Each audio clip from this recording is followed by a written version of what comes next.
अगर आप ढूंढ रहे हैं कैसी वैकेंसी जिसमें आपका कोई भी एग्जाम ना हो, तो ये वैकेंसी है जिसमें आपको डायरेक्टली बेसिस पे हायर कर लिया जाएगा। तो इसके बारे में हम बात करेंगे, बट उससे पहले हेलो वेलकम और स्वागत है आप सबका मेरी एक नई वीडियो में, जिसमें मैं लेकर आया हूं बहुत ही अच्छी वैकेंसी फॉर द लॉयर्स। और ये वैकेंसी काफी अच्छी होने वाली है क्योंकि इसमें काफी अलग अलग आपकी वैकेंसीज देखने को मिल रही हैं और सारी वैकेंसीज लॉयर्स के लिए हैं, तो ये भी एक प्लस पॉइंट बन जाता है। साथ ही साथ इस वैकेंसी के लिए स्पेशल बात यह है कि इसमें आपको काफी अच्छी रेम्युनरेशन देखने को मिल रही है और इसमें आपका कोई भी एग्जाम कंडक्ट नहीं कराया जा रहा है, तो आपका डायरेक्ट रिक्रूटमेंट होने वाला है। तो चलिए बात करते हैं आपकी दीनदयाल पोर्ट अथॉरिटी की वैकेंसी के लिए। और जैसा कि आप देख सकते हैं इसमें अलग अलग डिपार्टमेंट में ये कॉर्पोरेट लीगल वैकेंसीज निकाली गई हैं, जिसमें आपकी चीफ मैनेजर, सीनियर मैनेजर और मैनेजर की वैकेंसीज निकाली गई हैं। इसमें आपको काफी अच्छी रेम्युनरेशन देखने को मिलने वाली है और कैसे इसका सिलेक्शन प्रोसेस होगा हम उसके बारे में भी आगे चल के बात करेंगे। और मैं आपको बताऊंगा कि कैसे आप इस वैकेंसी का एक पार्ट बन पाएंगे और क्या क्या क्राइटेरिया आपको फुलफिल करने होंगे सो दैट आप इस वैकेंसी को एक अच्छे से भर पाए और इसका एक पार्ट जल्दी जल्दी बन जाए। तो चलिए आगे बढ़ते हैं और देखते हैं इसमें क्या क्या चीजें देखने को मिल रही हैं। तो जैसे कि आप देख सकते हैं यहाँ पर आपको जर्नल इंस्ट्रक्शंस लिखे हुए हैं, जिसके बारे में हम बाद में बात करेंगे सो दैट मैं आपको बता सकूं और गाइड कर सकूं कि आप इसे कैसे अप्लाई करेंगे। बट उससे पहले देख लेते हैं कि क्या क्या वैकेंसीज के लिए क्या क्या रिक्वायरमेंट मांगी गई है और कैसे आप इस वैकेंसी के लिए जा पाएंगे। तो पहले अगर हम देखें तो यहाँ पे लिखा हुआ है कि जो भी कैंडिडेट है उसके नेशनैलिटी होनी चाहिए एज ए इंडियन और उसके पास कोई भी यूनिवर्सिटी की लॉ की डिग्री होना जरूरी है विद रिकॉग्नाइज्ड यूनिवर्सिटी। यहाँ पे ये भी साफ साफ आपको मेंशन कर रखा है कि जो भी एप्लीकेंट इस वैकेंसी को भरेगा उसको बस एक इंटरव्यू के बेसिस पे ही सिलेक्ट किया जाएगा। इसका मतलब आपका कोई भी रिटर्न एग्जाम नहीं हो रहा है, तो ये भी एक प्लस पॉइंट बन जाता है ऐसी वैकेंसीज के लिए। अगर मैं बात करूं इसकी लास्ट डेट की, तो इसकी लास्ट डेट होने वाली है आपकी 1/4/2025। तो अगर आप अप्रैल में 1 अप्रैल के अगर उससे पहले पहले इस वैकेंसी को भर देते हैं तो आप इस वैकेंसी का पार्ट बन पाएंगे। और आगे बढ़ने से पहले मैं आपको बताना चाहूंगा कि आप इस वैकेंसी को कैसे भरेंगे और कैसे इसका पार्ट बनेंगे। तो जैसे कि आप देख सकते हैं यहाँ पे लिखा हुआ है एक ऑनलाइन फॉर्म का आपको दे रखा है, तो आपको इसका ऑनलाइन फॉर्म को भरना होगा इनके ऑफिशियल वेबसाइट पर जाके।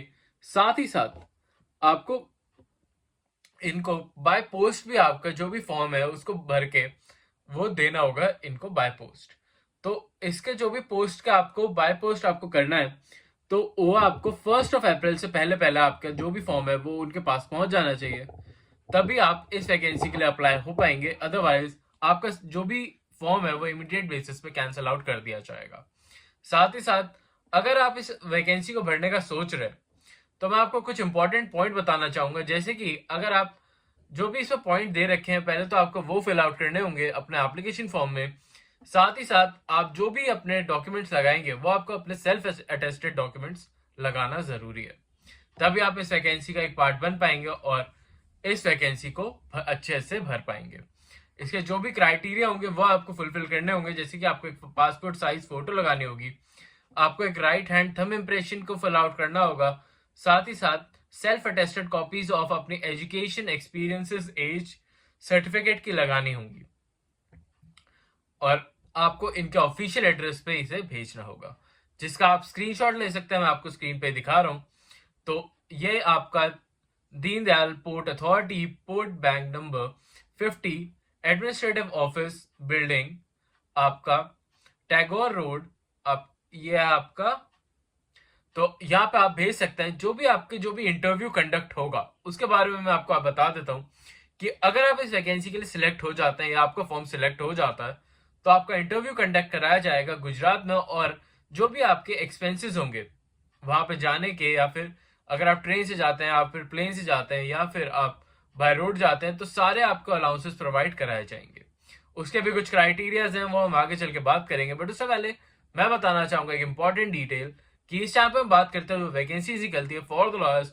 और अगर आप एक लॉयर हैं जो गवर्नमेंट वैकेंसीज में जाना चाहते हैं या चाहते हैं एक गवर्नमेंट वैकेंसी का पार्ट बनना, तो ये चैनल आपके लिए काफी ज्यादा हेल्पफुल हो सकता है। तो अभी इस चैनल को सब्सक्राइब कर लीजिए, बेल आइकन प्रेस आउट जरूर कर लीजिएगा सो दैट आप अपडेटेड वीडियो टाइमली बेसिस पर देख पाए। साथ ही साथ वीडियो को लाइक अभी के अभी कर दीजिए so that we got motivation और हम आपके लिए और भी अच्छी अच्छी वीडियोस लेकर आते रहे, क्योंकि अभी हम कर रहे हैं 100 डेज चैलेंज, तो उसको सपोर्ट करने के लिए एक लाइक तो बनता है। तो इस वीडियो में मैं कर रहा हूँ 50 लाइक्स का गोल, तो उसे जल्दी जल्दी पूरा कर दीजिए। अभी के लिए बढ़ते हैं इस वैकेंसी की तरफ और देखते हैं इसमें और क्या क्या चीजें मांगी गई हैं। तो अब हम आ गए मेन पॉइंट पे, जो कि होने वाला आपके एजुकेशन क्वालिफिकेशन और एक्सपीरियंस रिलेटेड पार्ट के बारे में। तो पहले हम देख लेते हैं चीफ मैनेजर, सबसे बड़ी पोस्ट निकाली गई है उसके बारे में। तो इसकी रेम्यूनरेशन पहले हम देखें तो इसकी रेम्यूनरेशन रखी गई है 2 लाख रुपीस की, जो कि काफी अच्छा अमाउंट बन जाता है। और इसकी अपर एज लिमिट रखी गई आपकी 55 ईयर्स की। तो अगर आपकी एज 55 से कम है तो आप इस वैकेंसी को बिल्कुल भर पाएंगे। एसेंशियल क्वालिफिकेशंस में देखें तो अगर आपने BLLB फर्स्ट आपकी लॉ डिपार्टमेंट के बारे में हम चल लेते हैं, सॉरी, हाँ, तो लॉ डिपार्टमेंट के बारे में जाए तो यहाँ पे आप देख सकते हैं, यहाँ पे लिखा हुआ है कि अगर आपने लॉ की डिग्री कर रखी है विद रिकॉग्नाइज्ड यूनिवर्सिटी और साथ ही साथ आपने मास्टर्स की अगर डिग्री कर रखी है तो आप इनके लिए एक डिजायरेबल कैंडिडेट बन जाएंगे। और अगर वो कॉर्पोरेट में हो तो इनके लिए काफी ज्यादा हेल्पफुल हो जाएगा। साथ ही साथ आपको एसेंशियली 15 ईयर्स का इन्होंने लीगल एक्सपीरियंस मांगा गया है, legal wing in corporate field या फिर किसी भी रिकॉग्नाइज्ड फील्ड में एंड लीगल लॉ। तो अगर लॉ रिलेटेड आपके पास कोई भी एक्सपीरियंस है 15 ईयर्स का तो आप इनके लिए एक डिजायरेबल कैंडिडेट बन जाएंगे और इस वैकेंसी को भर पाएंगे। डिजायरेबल कैंडिडेट के एक और पॉइंट है कि आपने अगर किसी पोर्ट या फिर शिपिंग सेक्टर में आपके पास एक्सपीरियंस है तो वो भी आपका बहुत काम आ सकता है। अब बात कर लेते हैं इसकी रिस्पॉन्सिबिलिटीज के बारे में। तो आपको कोर्ट केसेस को देखना होगा, मैनेज करना होगा, हैंडल करना होगा और आपको अपीयरेंसेस में जाना होगा। आपकी रिस्पॉन्सिबिलिटीज होगी to manage team, establish goals, objectives, manage performance और एडवाइस करना होगा, लीगल रिस्क से हेल्प करनी होगी। अब बात कर लेते हैं सीनियर मैनेजर, जो कि सेकंड पोस्ट होने वाली है।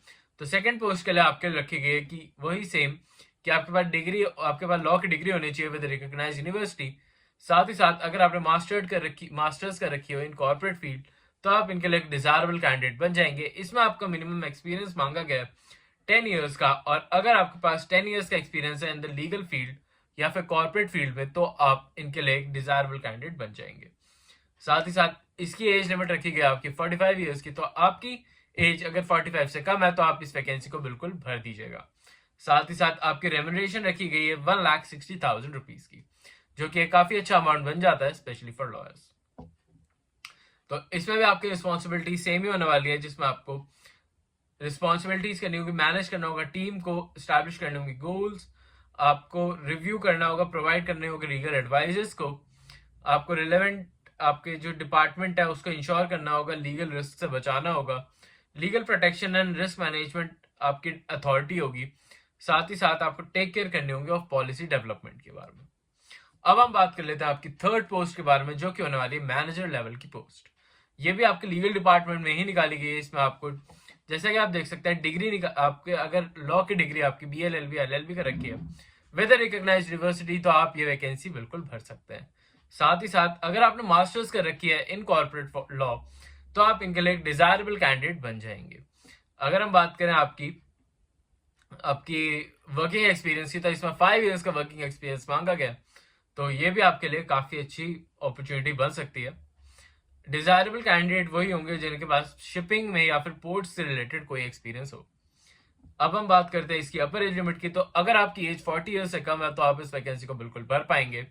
साथ ही साथ आपकी रेम्यूनरेशन होने वाली है 1,20,000 रुपीज की, तो ये भी एक काफी अच्छा अमाउंट बन जाता है specially for lawyers. I hope आपको सारे पॉइंट क्लियर आउट हो गए होंगे। स्टिल अगर आपको कोई पॉइंट ऐसा है जो कि आपको मिस आउट हो रहा हो तो आप मुझे कमेंट्स में पूछ सकते हैं। और अगर अभी तक आपने चैनल को सब्सक्राइब नहीं करा है तो वो भी कर लीजिए अभी के अभी। अब हम बात करें इस वैकेंसी के बारे में, तो इसमें मैंने आपको सारे पॉइंट्स क्लियर आउट कर दिए कि आपको कैसे इसका पार्ट बनना है, कैसे आप इसको भरेंगे और क्या आपकी रेम्यूनरेशन होने वाली है। तो आई होप आपको सारे पॉइंट्स क्लियर हो गए होंगे। अब जैसे कि मैंने आपको बताया था यहाँ पे आपको अगर आप कार से या अपनी ओन टैक्सी लेते हैं या कार से ड्राइव करते हैं तो 24 रुपीज पर किलोमीटर या 12 रुपीज पर किलोमीटर आपको पे करा जाएगा। और बाकी आपको इसमें काफी और भी एक्स्ट्रा अलाउंसेस देखने को मिल रहे हैं, जैसे कि आपको होटल अकोमोडेशन के लिए भी अलाउंस देखने को मिल रहा है, आपको फूड चार्ज के लिए भी अलाउंस देखने को मिलेगा। तो ये आपके लिए काफी अच्छी वैकेंसी बन जाती है, तो इसको अभी के अभी भर दीजिएगा। आई होप ये वैकेंसी आपको अच्छी लगी हो तो चैनल को लाइक और सब्सक्राइब भी कर लीजिएगा और हमारी प्लेलिस्ट भी आप चेकआउट जरूर कर लीजिएगा, जिसमें जनवरी, फरवरी और मार्च के सारी वो वैकेंसीज है जिनकी अभी तक डेट पेंडिंग है, तो आप उन्हें भी टाइमली बेसिस पर भर दीजिएगा। आई होप आपको आज की वीडियो अच्छी लगी हो तो अभी चैनल को सब्सक्राइब कर लीजिए। अभी के लिए चलता हूँ, मिलता हूँ कल आपसे फिर से एक नई जॉब, नई वैकेंसी और नई अपॉर्चुनिटी के साथ। तब तक के लिए आप हमारा वीडियो और भी देख सकते हैं और बाकी सारी वीडियोस को भी लाइक कर दीजिएगा। अभी के लिए